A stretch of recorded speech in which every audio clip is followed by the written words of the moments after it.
Good morning, students. We are reading lesson 4th. The book is It So Happened 8th class English. The name of the lesson is The Treasure Within. तो इसका कुछ part हमने पढ़ लिया था. तो यहाँ पे हमने कुछ एक 1.5 पेज हम पढ़ चुके हैं. तो यहाँ तक आपने पढ़ा है कि यहाँ पे ये जो लेसन है आपका एक इंटरव्यू जो है हाफिज़ कॉन्ट्रैक्टर का लिया जा रहा है. यहाँ पे हाफिज़ कॉन्ट्रैक्टर एक आर्किटेक्ट है, एक वास्तुकार हैं, और जो बेला राजा है वो एक पत्रिका की संपादक हैं, एडिटर हैं, और वो उनका इंटरव्यू ले रहे हैं. अब यहाँ पे देखिए बेला राजा क्वेश्चन पूछते हैं और हाफिज़ कॉन्ट्रैक्टर अपने स्कूल डेज़ के बारे में उनको बता रहे हैं. यहाँ पे फिर क्या हुआ, हाफिज़ कॉन्ट्रैक्टर क्या कहते हैं कि I use to be a very good sportsman. मैं बहुत ही अच्छा खिलाड़ी हुआ करता था.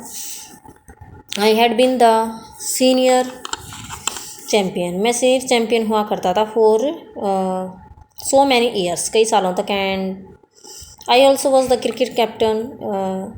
आई use to play every game. कहता है कि क्रिकेट का कैप्टन हुआ करता था, मैं कई सारे गेम में खेला करता था.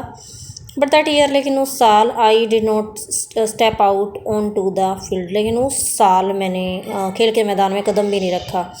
खेल के मैदान में कदम भी नहीं रखा मतलब किस साल, जिस साल उसके प्रिंसिपल ने उसको समझाया और ये कहा कि तुम्हें अब संभलना होगा. ठीक है.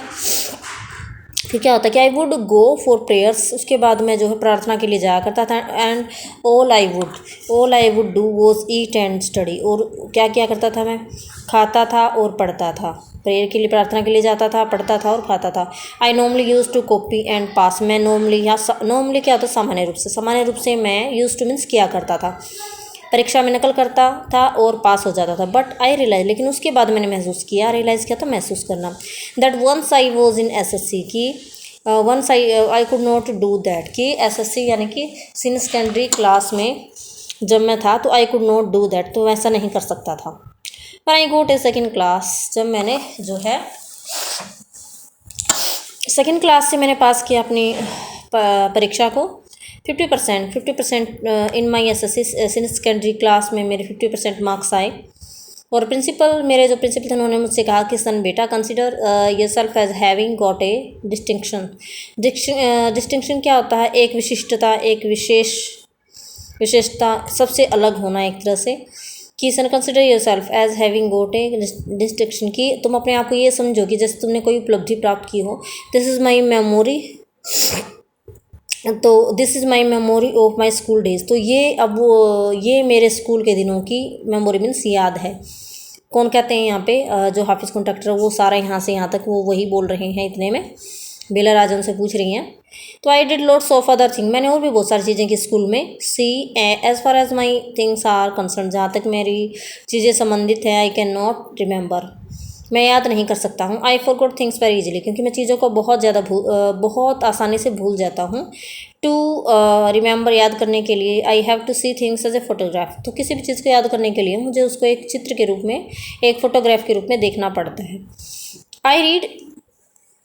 I read a book. Second page, अगला पेज है आपका. I read a book and I can remember the matter. मैं किसी बुक को पढ़ सकता हूँ और उस मामले को याद कर सकता हूँ. एज ए फोटोग्राफ, किसी फोटोग्राफ के रूप में पढ़ के. But not through my mind, लेकिन अपने दिमाग से नहीं. That is how it works. और इस तरह से मेरा जो है, इस तरह से जो कहता है कि मेरी हैबिट है वो काम करती है, इस तरह से काम करता है मेरा दिमाग. यानी कि दिमाग से कुछ भी याद नहीं रहता है, किसी चीज़ को फोटोग्राफ के रूप में मैं याद कर सकता हूँ. ठीक है. फिर क्या होता है यहाँ पे कि बेला राजा पूछती हैं, यहाँ पे क्वेश्चन पूछती हैं, when you were in school and you were doing badly. जब आप स्कूल में थे और आप जब बुरा परफॉर्म करते थे अपनी क्लास में, did the teacher pull you up and how did you feel. Did the teacher pull you up, क्या टीचर आपको जो है वो सजा देते थे, क्या टीचर आपको सजा देते थे. And how did you feel, और आप कैसा महसूस करते थे. हाफिज़ कॉन्ट्रैक्टर क्या आंसर देते हैं, आई नेवर फेल्ट एनीथिंग. मैंने कभी कुछ महसूस नहीं किया. On being pulled up, punishment दिए जाने पर मैंने कुछ भी महसूस नहीं किया. सज़ा दिए जाने पर मैंने कुछ महसूस नहीं किया. I use to be so interested in playing. मेरा तो खेलने में ही ज़्यादा रुचि हुआ करती थी. Would receive a caning every week. तो आई वुड रिसीव, खेलने में मेरा ध्यान होता था, इसलिए मैं प्रत्येक वीक को, प्रत्येक सप्ताह, कैनिंग होता है पनिशमेंट या पिटाई, रिसीव प्राप्त, कहता है कि हर हफ्ते मुझे जो है मेरी पिटाई होती थी, हर हफ्ते मेरी पिटाई होती थी। बेला राजा कहते हैं कि when you knew that you had incurred the wrath of your teacher. तो इनकर्ड द रैथ क्या होता है? गुस्सा दिलाना। जब आपको पता होता है कि आपने अपने टीचर को, अपने शिक्षक को गुस्सा दिलाया है by not doing your homework, अपना होमवर्क ना करके, और बाय बिहेविंग बैडली, बुरे तरीके से व्यवहार करके। तो when you new you would get A Canning, और जब आपको पता होता है कि आपको कोई पिटाई होने वाली है, कैनिंग पिटाई या punishment, what was the state of your mind, तो आपके दिमाग की क्या हालत होती थी, आपके दिमाग की क्या दशा होती थी। हाफिज कॉन्टैक्ट आंसर देता है स्टेट ऑफ माइंड, मेरे दिमाग की दशा, just lift off the hand and they would can you, कि वो जस्ट मैं अपने हाथ ऊपर कर लेता हूँ, वो मेरी पिटाई कर देते बस, ठीक है। इट वुड हार्ट बैडली, दर्द तो होता, चोट तो लगती, and then I would have to forget about, लेकिन बाद में मैं भूल जाता, because I would want to go and play, क्योंकि मुझे जाना होता था खेलने के लिए। तो खेलने की जो मुझे जल्दी होती थी, वो चीज़ मुझे हर चीज़ भुला देती थी। बेला राजा कहते हैं कि नेवर फेल्ट इनसिक्योर और थ्रेटेंड, क्या कहते हैं बेला राजा कि नेवर फेल्ट इनसिक्योर, आपने कभी असुरक्षित महसूस नहीं किया, और थ्रेटेंड यानी डरा हुआ है, भय, अपने आप को डरा हुआ या असुरक्षित महसूस नहीं किया। आप इस कॉन्ट्रैक्टर कहते हैं कि I was just interested in playing and nothing else, मुझे सिर्फ खेलने में रुचि थी और किसी चीज़ में नहीं है। I was most interested in funny pranks, कहता कि मैं मजाकिया तरीके, बहुत ज़्यादा मजाकिया तरीके में अपनाता था। वन डे, एक दिन, I did not want to study, मुझे पढ़ना नहीं चाहता था मैं क्लास में, सो आई क्रिएटेड ए डिस्ट्रैक्शन मनोरंजन, तो मैंने क्लास में एक मनोरंजन क्रिएट कर दिया। For one whole hour we played चोर पुलिस, पूरा 1 घंटा हम क्लास में चोर पुलिस खेले। एवरी सैटरडे, प्रत्येक जो है शनिवार को, we were allowed to go into town to see a movie, हमें आज्ञा दी जाती थी कि हम जो है टाउन में जाएं और मूवी देखें। So what I would do was have no lunch, तो मैं कोई लंच नहीं लेता था। एंड कलेक्ट मनी, और पैसे इकट्ठा करता था 40-50 स्टूडेंट्स, 40-50 विद्यार्थियों से, and run and by the ticket, और टिकट खरीद के लाता।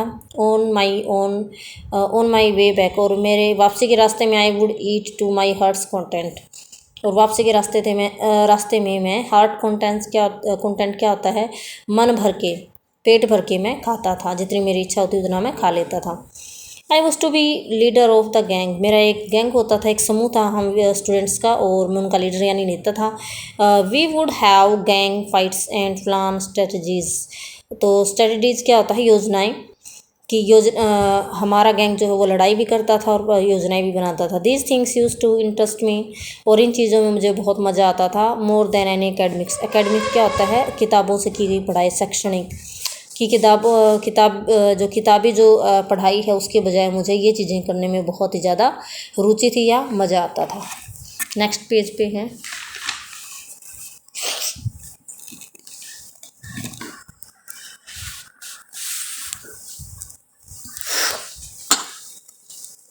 Students use to book my text book means मतलब आरक्षित कर लेना किसी चीज़ को, कि students use to book my text book, यानी कि पहले ही, परीक्षा से पहले ही बाकी स्टूडेंट्स पिछली साल, यानी जो मेरे से जूनियर क्लास में होते, वो जो विद्यार्थी हैं वो मेरी बुक को पहले ही जो है बुक करवा लेते थे, मेरी किताबों को, कि मेरी बुक्स उनको ही लेनी है। क्यों? इसका एक रीज़न था, because they were almost brand new, क्योंकि वो जो है बिल्कुल न्यू होती थी, बिल्कुल नई रहती थी। क्यों? आई प्रोबेबली शायद open them one day before exam, क्योंकि शायद ही मैं उनको खोलता था, यानी कि मैं सिर्फ एग्ज़ाम से पहले दिन ही शायद उनको खोलता था, इसलिए वो जो मेरी बुक होती है तो बिल्कुल न्यू होती थी, इसलिए सभी बच्चे उनको लेना चाहते थे, और बच्चे जो पहले ही मुझे बोल दिया करते थे कि मैं अपनी बुक उनको दे दूं, जो मेरे से जूनियर क्लास में होते थे। आगे ये क्वेश्चन है जो आपको भेज दिए जाएंगे। अभी कुछ मेन पॉइंट्स है सेकंड पार्ट में। He stumbled on architecture because he knew little French and less German. तो स्टम्बल्ड ऑन का मतलब भाग्य से या संयोग से प्राप्त होना, संयोग से मिलना। कहता है कि वास्तुकला में मेरा प्रवेश जो है वो संयोग से हुआ, क्योंकि मैं जानता था बिल्कुल ना के बराबर फ्रेंच और बिल्कुल कम German. He was off beat even in the pranks that he played on others. He was offbeat even in the pranks. तो कहता है कि जो हाफिज़ कंडक्टर था वो जो है दूसरों का मजाक करने में या ट्रिक्स वगैरह चाल वगैरह चलने में काफ़ी अच्छा था. When he found his calling there was no looking back. तो जब वो when he found his calling, जब वो जो है आर्किटेक्चर की तरफ मुड़ जाता है, वास्तुकला की तरफ, तो there was no looking back. तो वो पीछे देखने के लिए उसने ज़रूरी नहीं समझा, पीछे वो नहीं देखना चाहता था. ठीक है, तो स्टूडेंट्स बाकी हम कल करेंगे. Thanks, have a nice day.